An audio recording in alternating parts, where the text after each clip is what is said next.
जनतेला मूर्ख कसं बनवायचं तर हे कोणी देवेंद्र फडणवीस महाराष्ट्राचे मुख्यमंत्री यांच्यापासून शिकावं। आता ही यांची जुनी व्हिडिओ बघा। जागो तो एक बार हिंदू जागो तो एक बार हिंदू जागो तो। आता याच्यानंतर ही व्हिडिओ बघा। मुस्लिम समाजाच्या पाठीशी आम्ही उभे राहू, मुस्लिम समाजाच्या पाठीशी आम्ही उभे राहू। जय हिंद, अल्लाह हाफिज, जय भारत।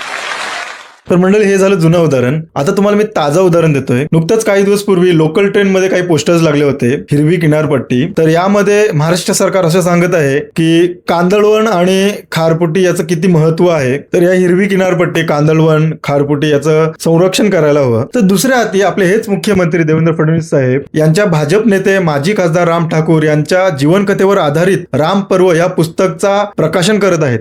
राम पर्व या ग्रंथाचं प्रकाशन होतंय।